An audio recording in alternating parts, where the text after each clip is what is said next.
حضرت یونس علیہ السلام اللہ تعالیٰ کے نبی تھے، جنہیں اللہ نے نینوا موجودہ عراق کے علاقے موصل کے قریب ایک شہر کے لوگوں کی طرف بھیجا تھا۔ نینوا کے لوگ بتوں کی پوجا کرتے تھے اور اللہ کی وحدانیت سے ناآشنا تھے۔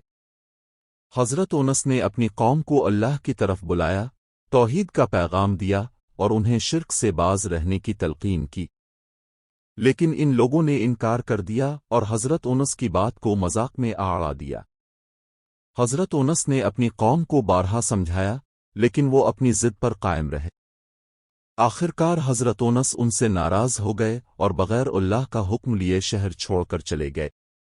نبی کا یہ عمل کہ وہ قوم کو چھوڑ دے بغیر اللہ کی اجازت کے، اللہ تعالیٰ کو پسند نہ آیا، کیونکہ نبی کو اللہ کے حکم کے بغیر اپنی جگہ چھوڑنے کی اجازت نہیں ہوتی۔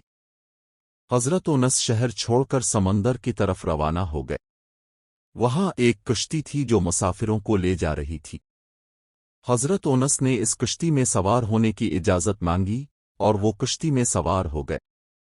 کشتی سمندر کے بیچ میں پہنچی ہی تھی کہ تیز طوفان آ گیا، ہوا تیز چلنے لگی، پانی بلند ہونے لگا اور کشتی ہچکولے کھانے لگی۔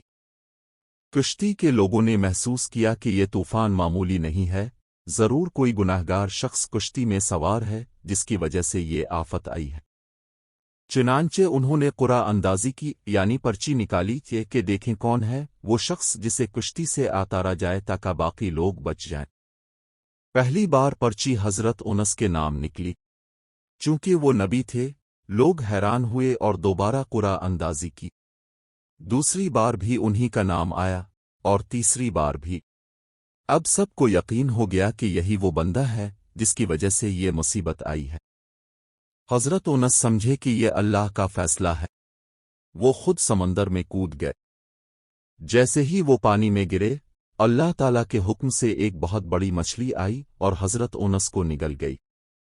لیکن اللہ نے مچھلی کو حکم دیا تھا کہ حضرت یونس کو نقصان نہ پہنچانا، ان کا جسم نہ کاٹنا اور انہیں زندہ سلامت رکھنا۔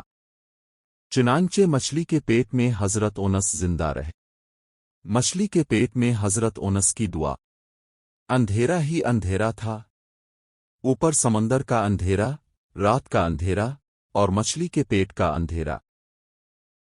حضرت یونس نے فوراً اپنی غلطی کو پہچانا اور اللہ سے معافی مانگنے لگے۔ انہوں نے ایک بہت ہی عظیم دعا پڑھی جو قرآن پاک میں بھی موجود ہے۔ لیا نلے نلوا اینتے صابہینوے نوانتم نے الزوالم نے۔ سورۃ الانبیاء 87۔ ترجمہ: تیرے سوا کوئی معبود نہیں تو پاک ہے، بے شک میں ہی ظالموں میں سے تھا۔ یہ دعا اس قدر طاقتور اور عاجزی سے بھرپور تھی کہ اللہ تعالیٰ نے حضرت یونس کی توبہ کو قبول فرمایا۔ حضرت یونس کی نجات۔ اللہ تعالیٰ نے مچھلی کو حکم دیا کہ حضرت یونس کو خشکی پر الفاگل دے۔ چنانچہ مچھلی نے حضرت یونس کو ایک ساحل پر چھوڑ دیا۔ وہ بہت کمزور ہو چکے تھے، ان کے جسم پر کوئی گوشت باقی نہ تھا، سورج کی تپش برداشت سے باہر تھی۔ اللہ نے ان کے لیے ایک خاص قسم کا پودا اگایا، بعض روایات کے مطابق کدو کا درخت، جس نے انہیں سایہ دیا اور ان کے زخموں کو آرام پہنچایا۔ پھر اللہ نے ان کی صحت بحال کی۔ اب حضرت یونس دوبارہ اپنی قوم کی طرف لوٹے۔ اس بار ان کی قوم نے ان پر ایمان لے آیا اور اللہ نے ان سب کو معاف فرما دیا۔ یوں نینوا کے لوگ اللہ پر ایمان لانے والی ایک کامیاب قوم بن گئے۔ سبق: